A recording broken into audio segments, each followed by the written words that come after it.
27 words. That is the entire Second Amendment.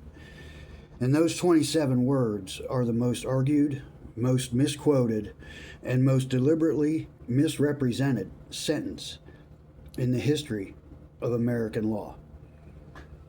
Right now, in this video, we're going to fix that. Whether you own a firearm or you never have, whether you believe gun laws are too strict or not strict enough, this video is not about that debate. This video is about one thing only. What did the men who wrote the Second Amendment actually mean when they wrote it?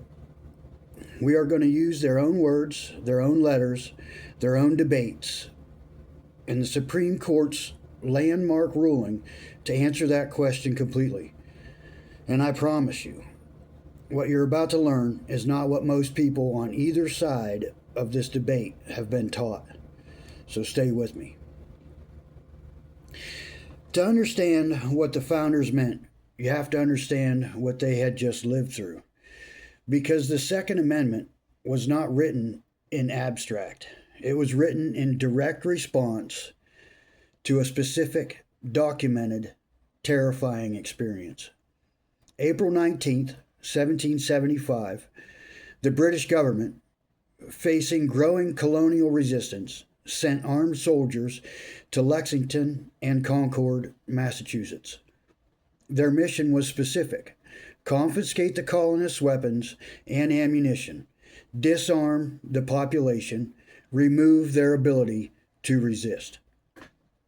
The colonists who grabbed their muskets and stood on that village green that morning were not soldiers. They were farmers, tradesmen, and craftsmen, ordinary citizens with their own arms. And the confrontation that followed, the shot heard round the world, begun the American Revolution. The founders never forgot that morning. The British government had tried to disarm them, and the armed citizenry had stopped it. That experience shaped every single word of the Second Amendment.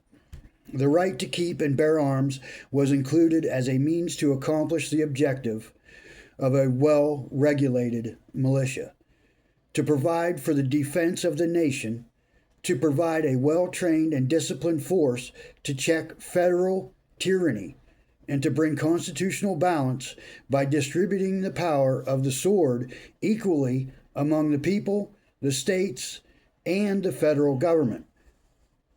That phrase, distributing the power of the sword equally, is the entire philosophy behind the Second Amendment in one sentence. The founders were not just talking about hunting. They were not just talking about self-defense from criminals. They were talking about maintaining a permanent balance of power between the citizens of the Republic and the government those citizens had created. They had studied every government in recorded history. They knew from that documented study that governments which disarmed their populations eventually oppressed them. They were not going to allow it to happen here. The Second Amendment was proposed by James Madison to allow the creation of civilian forces that can counteract a tyrannical federal government. Anti-federalists believed that a centralized standing military established by the Constitutional Convention gave the federal government too much power and potential for violent oppression. That is the world. That is the fear that produced the 27 words we are about to read.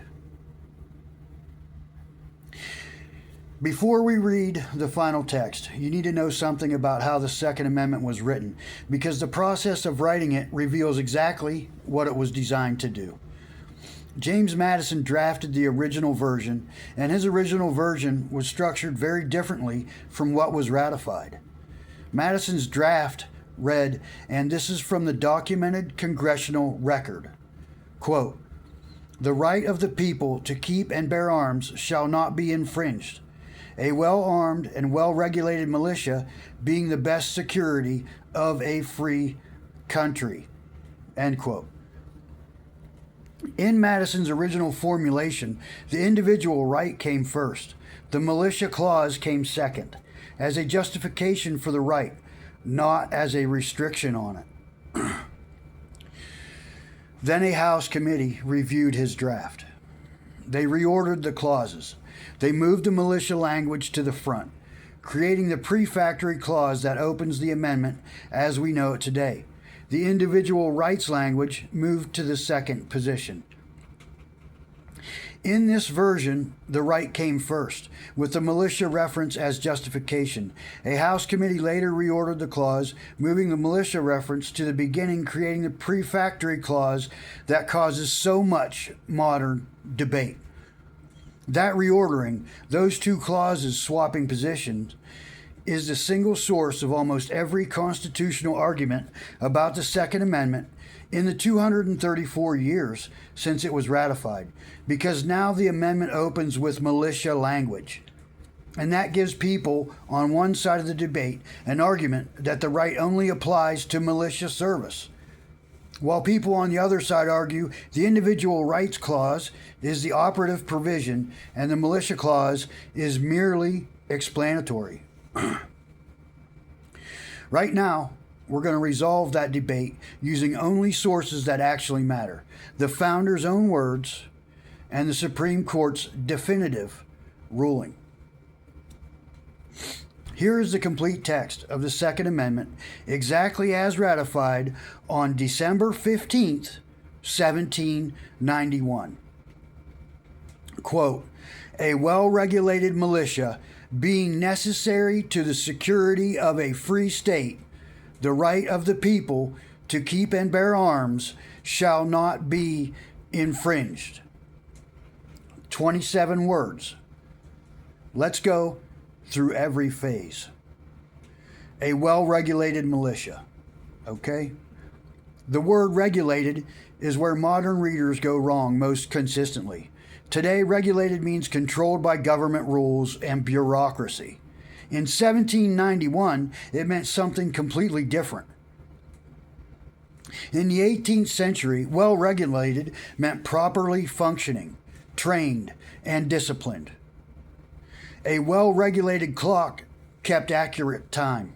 A well-regulated mill operated smoothly and efficiently. A well-regulated militia was one that was trained, equipped, and capable of effective military service. And who was the militia? As the Supreme Court correctly noted in District of Columbia v. Heller in 2008, the militia of the founding era was the body of ordinary citizens capable of taking up arms to defend the nation. Able-bodied American citizens. Now, being necessary to the security of a free state. Free state did not only mean the nation as a whole. In the founders' documented vocabulary, a free state meant a condition of liberty, a society living in freedom. This phrase is the amendment's stated purpose. And armed citizenry, a well-trained, equipped, capable militia of ordinary citizens, is necessary not just for military defense against foreign enemies, but for the preservation of freedom itself as a condition of society. One primary motivation for the Second Amendment was the fear of federal tyrannical power.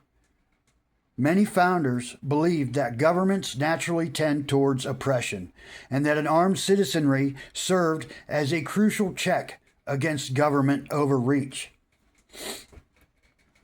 Now, the right of the people. 5 words. And they are the most legally significant 5 words in the entire amendment. These exact 5 words, the right of the people, appear in 4 amendments to the Constitution: the first, the second, the fourth, and the 9th. In every other instance where those 5 words appear, the Supreme Court and every constitutional scholar across the political spectrum agrees they refer to individual citizens, not to a government body, not to a state government, not to a collective institution, individual people. The Second Amendment uses the same phrase, the same 5 words, with the same subject, the people, individual Americans. To keep and bear arms, 2 separate protected actions. Keep meant to possess, to own, to have in your home.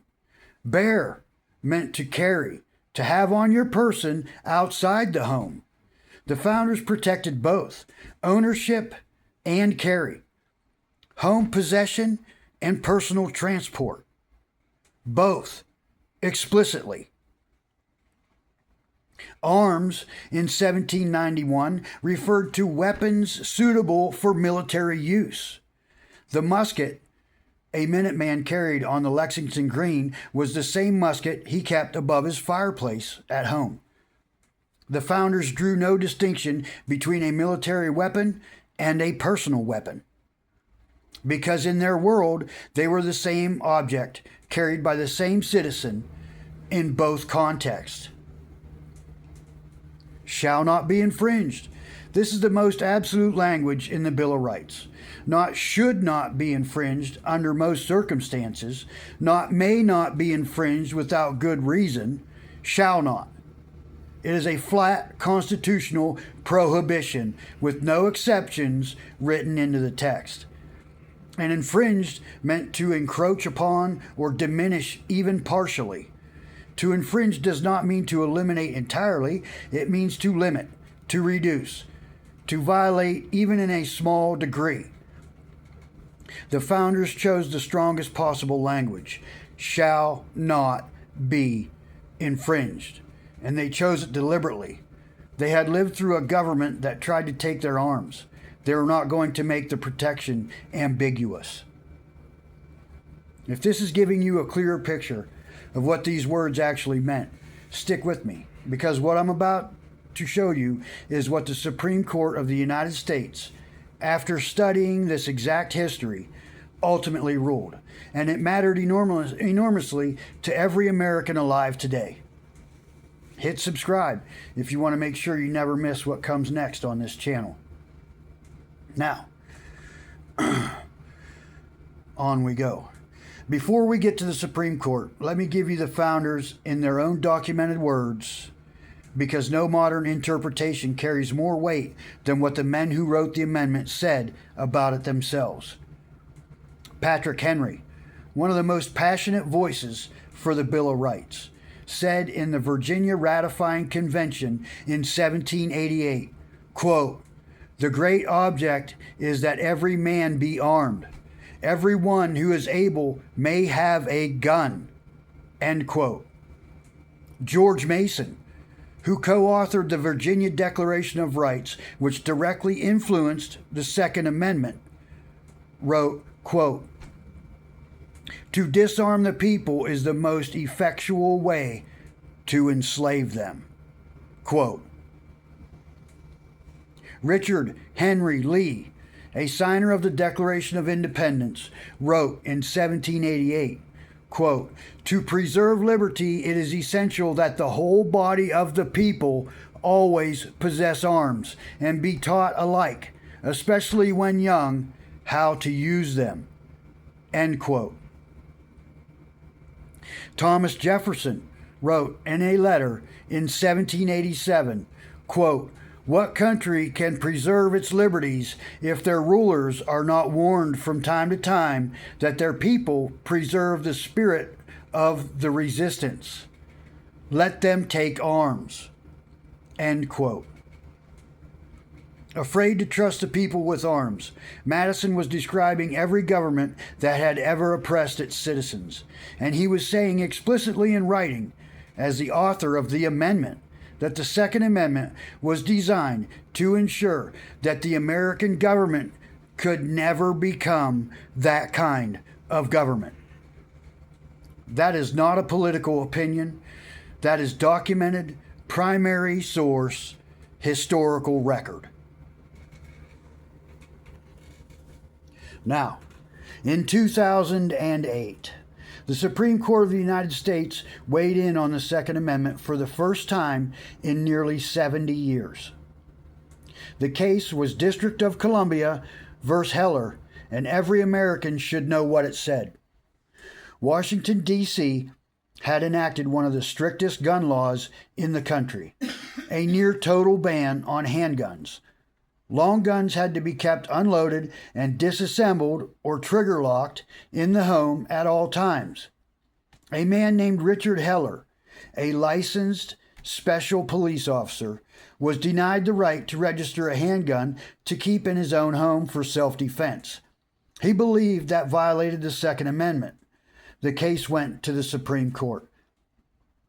The Supreme Court held 5-4 that the Second Amendment guarantees an individual right to possess firearms independent of service in a state militia and to use firearms for traditionally lawful purposes, including self-defense within the home. Justice Antonin Scalia wrote the majority opinion. He examined the founding era meaning of every word in the Second Amendment, the same analysis we just completed, and concluded that the operative clause, quote, "the right of the people to keep and bear arms shall not be infringed," end quote, codifies an individual right derived from English common law.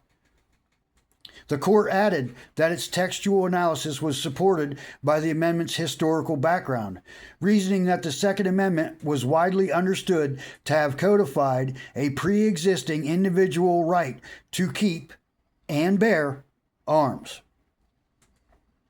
I want to be completely honest about this ruling. It was 5-4. 4 justices disagreed.